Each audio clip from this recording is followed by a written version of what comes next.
Good evening, everyone. Thank you for joining us. Tonight's story is The Willow, Wren, and the Bear from the Brothers Grimm. Once in summertime, the bear and the wolf were walking in the forest, and the bear heard a bird singing so beautifully that he said, "Brother Wolf, what bird is it that sings so well?" "That is the king of the birds," said the wolf, "before whom we must bow down." It was, however, in reality, the willow wren. "If that's the case," said the bear, "I should very much like to see his royal palace. Come, take me there." "That is not done quite as you seem to think," said the wolf. "You must wait until the queen comes." Soon afterwards the queen arrived with some food in her beak, and the lord king came too, and they began to feed their young ones. The bear would have liked to go at once, but the wolf held him back by the sleeve and said, "No, you must wait until the lord and lady queen have gone away again." So they observed the hole in which was the nest, and trotted away. The bear, however, could not rest until he had seen the royal palace, and when a short time had passed, again went to it. The king and queen had just flown out, so he peeped in and saw 5 or 6 young ones lying in it. "Is that the royal palace?" cried the bear. "It is a wretched palace, and you are not king's children. You are disreputable children." When the young wrens heard that, they were frightfully angry, and screamed, "No, that we are not! Our parents are honest people. Bear, you will have to pay for that." The bear and the wolf grew uneasy, and turned back, and went into their holes. The young willow wrens, however, continued to cry and scream, and when their parents again brought food, they said, "We will not so much as touch one fly's leg, no, not if we were dying of hunger, until you have settled whether we are respectable children or not. The bear has been here and has insulted us."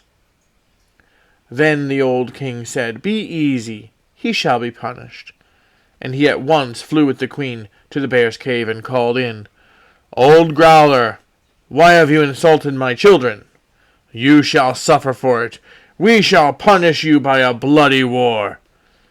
Thus war was announced to the bear, and all 4-footed animals were summoned to take part in it: oxen, asses, cows, deer, and every other animal on the earth contained.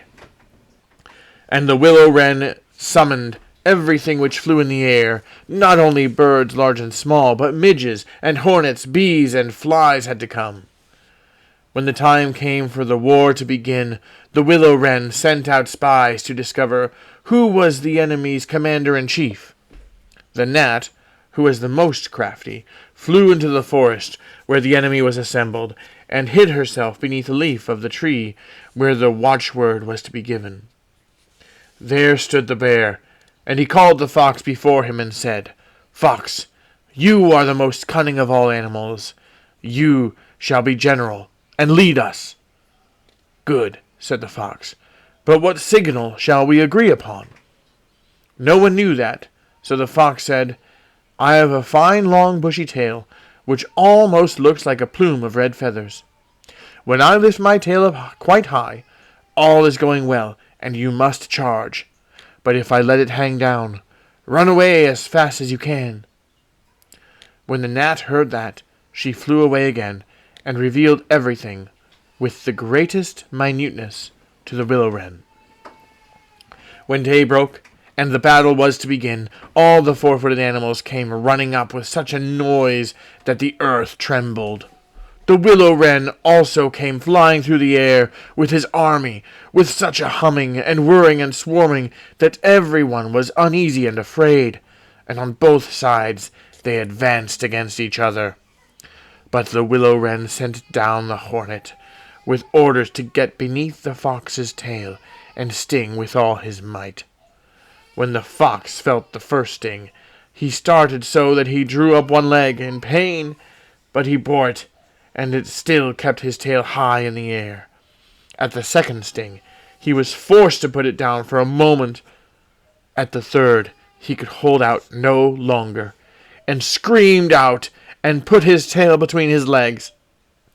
When the animals saw that, they thought all was lost, and began to fly, each into his hole, and the birds had won the battle. Then the king and queen flew home to their children and cried, "Children, rejoice! Eat and drink to your heart's content. We have won the battle." But the young wrens said, "We will not eat yet. The bear must come to the nest and beg for pardon and say that we are honorable children before we will do that." Then the willow wren flew to the bear's hole and cried, "Growler, you are to come to my nest, to my children, and beg their pardon, or else every rib of your body shall be broken." So the bear crept there in the greatest fear, and begged their pardon. And now at last the young wrens were satisfied, and sat down together, and ate and drank, and made merry, till quite late into the night. The end. The Willow Wren and the Bear, from the Brothers Grimm. Thank you so much for listening. Good night, everyone.